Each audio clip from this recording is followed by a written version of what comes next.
देखिए, आज हम पढ़ रहे हैं महाराणा प्रताप, हल्दी घाटी का युद्ध, और उसके बाद पढ़ेंगे हम द्वीर का युद्ध, यानी पार्ट नंबर 3 को पढ़ रहे हैं हम। महाराणा प्रताप,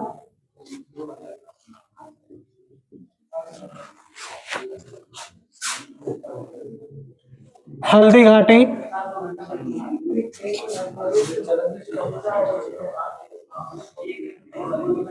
द्वीर का युद्ध।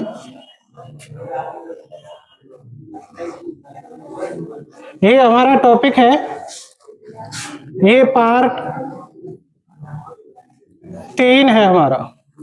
इससे पहले हम पढ़ चुके हैं महाराणा प्रताप के जीवन के बारे में, निजी जीवन के बारे में पढ़ चुके हैं, हल्दी घाटी के युद्ध के बारे में पढ़ा है। आज हम बात करेंगे कि हल्दी घाटी के युद्ध के कुछ तथ्य रह गए थे, उनको आज हम इसमें क्लियर करेंगे। और आज ही हम पढ़ेंगे द्वीर के युद्ध को, जिसे मेवाड़ का मैराथन भी कहा जाता है। तो देखिए, इसमें आज हम पढ़ने वाले हैं कि जब हमने हल्दी घाटी के युद्ध को पढ़ा था, तो उसमें जो है, उसमें हमने पढ़ा कि हल्दी घाटी का जब युद्ध चल रहा था, तब इस युद्ध में एक इतिहासकार ने भाग लिया था, और उस इतिहासकार का नाम था बदायूंनी। बदायूंनी ने इतिहासकार के रूप में यहां भाग लिया, और वो अग्रिम पंक्तियों में लड़ा था। वह गाजी की उपाधि धारण करना चाहता था, और इसी उपाधि के लिए उसने इस युद्ध में भाग लिया था। कहा जाता है कि बदायूंनी आसफ खां के पास आता है, और आसफ खां से पूछता है कि हम किस पक्ष के, हम अपने पक्ष वाले राजपूतों को और प्रताप वाले पक्ष के राजपूतों को कैसे पहचान करें। तो आसफ खां कहता है कि कोई भी पक्ष का राजपूत हो मारा जाएगा, इससे इस्लाम को ही फायदा होगा, आप तो बस प्रहार करते जाइए। कहते हैं कि हल्दी घाटी के युद्ध के बाद बदायूंनी ने अपनी जो दाढ़ी थी उसे राजपूतों के खून से रंगा था। तो देखिए, इस युद्ध में आप बदायूंनी की हम बात कर रहे हैं। बदायूंनी ये इतिहासकार था। इसने हल्दी घाटी के युद्ध का प्रत्यक्ष वर्णन किया है। हल्दी घाटी के युद्ध का प्रत्यक्षदर्शी था ये बदायूंनी। हल्दी घाटी के युद्ध का प्रत्यक्षदर्शी था ये, प्रत्यक्षदर्शी। इन्होंने हल्दी घाटी के युद्ध का वर्णन किया है अपनी पुस्तक में, और इनकी जो पुस्तक है उस पुस्तक का नाम है मुंतखब उत तवारीख। ये इनकी पुस्तक है, और इस पुस्तक में इन्होंने हल्दी घाटी के युद्ध का वर्णन किया है बदायूंनी ने। ये वही बदायूंनी है जिसे अकबर का आलोचक कहा जाता है, यानी अकबर की आलोचना किया करता था। अकबर के आलोचकों में से एक था ये बदायूंनी। तो इसने बतौर युद्ध में भाग लिया था। किस लिए लिया था? ये गाजी की उपाधि धारण करना चाहता था। गाजी की उपाधि की प्राप्ति के लिए, उपाधि की प्राप्ति के लिए इसने जो है युद्ध में भाग लिया था, अग्रिम पंक्ति में था। देखिए, जब युद्ध चल रहा था, और युद्ध में जब राणा प्रताप घायल हो गए थे, और घायल जब हो जाने के पश्चात जब वो युद्ध का मैदान छोड़कर जा रहे थे, तब 2 मुगल सैनिक जो है उनका पीछा करते हैं। और 2 मुगल सैनिक जब पीछा करते हैं, तो इसको देखते हैं, शक्ति सिंह को पता लगता है। तो शक्ति सिंह जो है तीव्र गति से जाते हैं, और शक्ति सिंह जो है उन दोनों मुगल सैनिकों का पीछा करते हैं, और पीछा करते हैं, उनको मार देते हैं। उसके पश्चात शक्ति सिंह जो है अपने भाई प्रताप से मुलाकात करता है। और देखिए, प्रताप की और शक्ति सिंह की मुलाकात एक स्थान पर होती है। प्रताप और शक्ति सिंह की मुलाकात, शक्ति सिंह की, आवाज क्यों कर रहे हो? इसको देखना, खाली चलाना, यूट्यूब करना, देख लेने बाद। देखिए, तुम लोगों को बोलने की जरूरत नहीं है ना।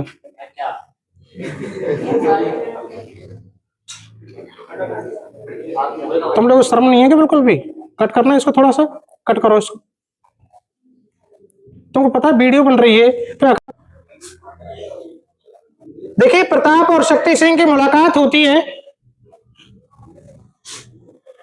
बलीचा नामक स्थान पर होती है। इनकी जो मुलाकात है वो बलीचा नामक स्थान पर होती है।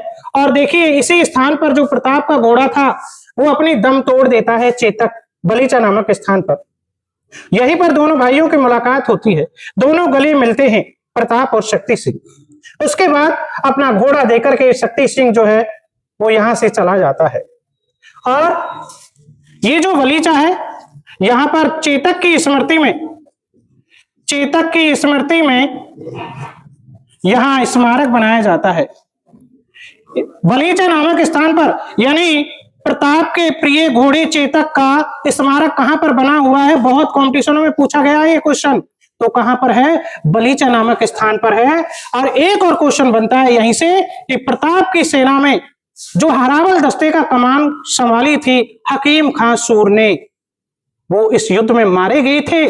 और उनका जो है स्मारक कहां पर बना हुआ है? खमनोर में बना हुआ है।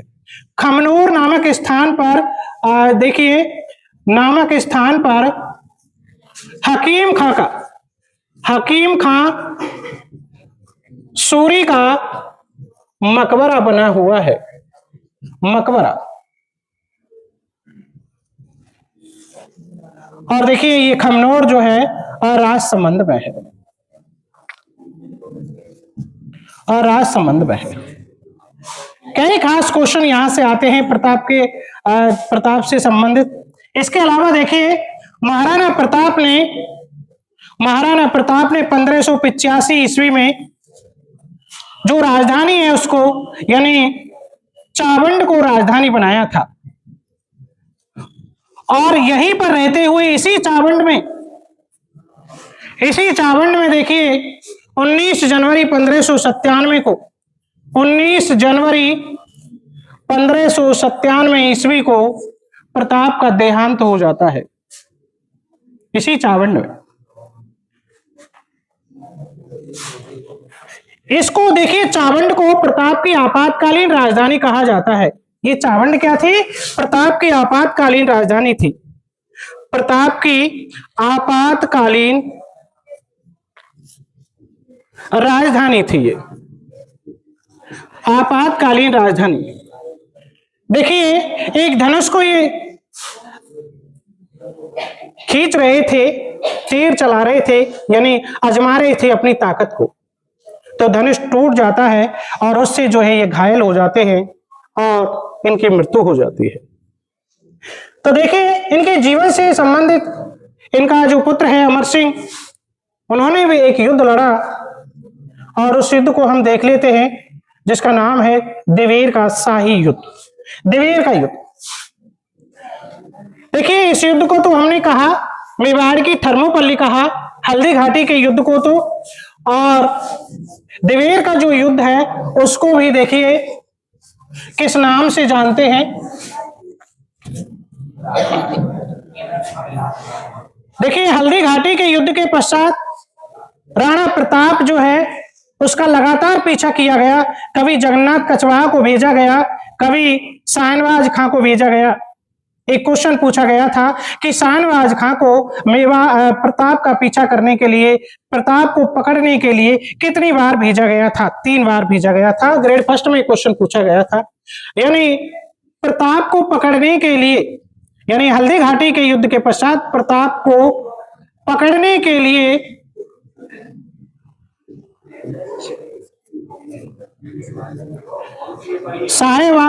शाहनवाज खां को 3 बार भेजा गया था, 3 बार भेजा गया था इसे। और इसके पश्चात देखिए, अब्दुल रहीम खान ए खाना, जिसको हम पढ़ते हैं, हिंदी का कवि है, अब्दुल रहीम खाने खाना को भेजा गया था।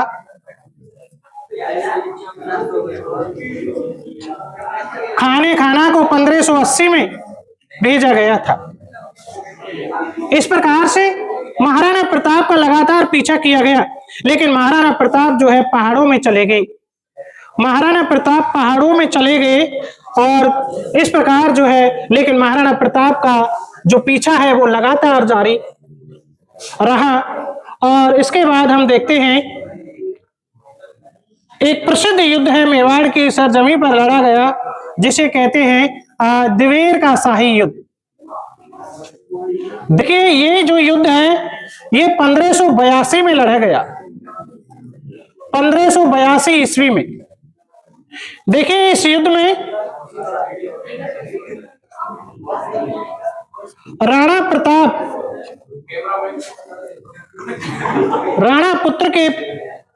प्रताप के पुत्र अमर सिंह जो थे, अमर सिंह एक तरफ अमर सिंह थे और दूसरी तरफ देखिए अकबर का काका यानी अकबर के पक्ष का जो था वो था शेरिमा खां।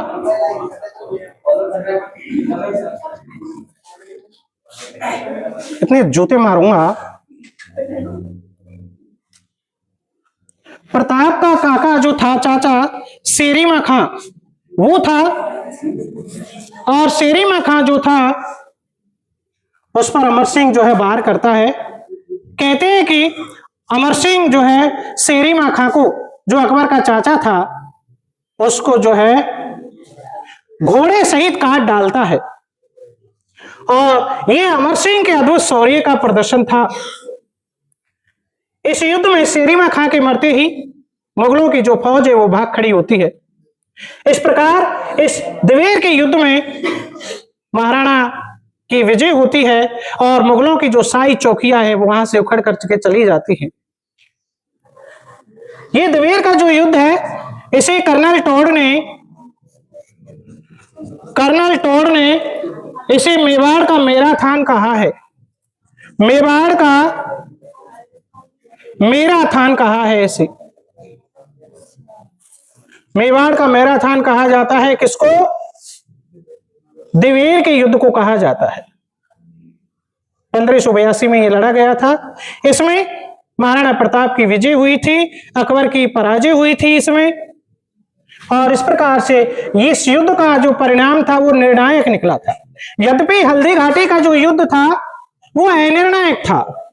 नैतिक दृष्टि से प्रताप की विजय हुई और सैनिक दृष्टि से अकबर की विजय हुई थी हल्दी घाटी के युद्ध में। लेकिन ये निर्णायक युद्ध था दिवेर का, जिसमें पूर्ण रूपेण जो है प्रताप की विजय हुई थी। प्रताप की विजय हुई थी इस युद्ध के अंतर्गत।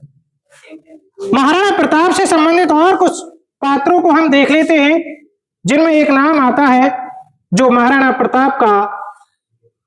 प्रताप को एक ऐसे वक्त में सहयोग दिया, धन दिया, उन्होंने उनकी आर्थिक मदद की, और उनका नाम है देखिए भामा साहेब। भामा साहेब था। देखिए ये जो भामा साहेब है, इन्होंने प्रताप को उस समय मदद की जब प्रताप के पास धन की बेहद कमी थी। तो महाराणा प्रताप के लिए इन्होंने 20,000 स्वर्ण मुद्रा 20,000 स्वर्ण मुद्रा जो है महाराणा प्रताप के लिए भेंट की थी। इसी कारण इनको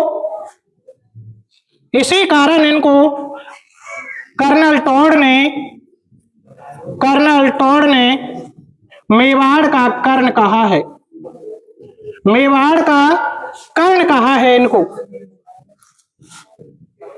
कई बार क्वेश्चन पूछे गए हैं ये कि मेवाड़ के कर्ण के नाम से किसे जाना गया है? भामा साहेब को जाना गया है, और क्योंकि इन्होंने 20,000 स्वर्ण मुद्राएं इनको भेंट की थी। भामा साहेब का एक भाई और था जिसका नाम था ताराचंद, और हल्दी घाटी के युद्ध में भामा साहेब और ताराचंद ने कंधे से कंधे मिलाकर प्रताप के साथ युद्ध लड़ा था। इस प्रकार से जो है ये युद्ध लड़े गए थे, और इन युद्धों में जो है हल्दी घाटी का युद्ध हो, चाहे मेवाड़ का युद्ध हो, इन युद्धों में महाराणा प्रताप को एक संघर्ष करना पड़ा था। तो इस प्रकार से ये पार्ट 3 है हमारा, और यहाँ से जो है महाराणा प्रताप का ये टॉपिक है, ये लगभग पूरा होता है। रुक जाओ, ये बेल्डिंग वाली बात कौन कर रहा था? तुम कर रहे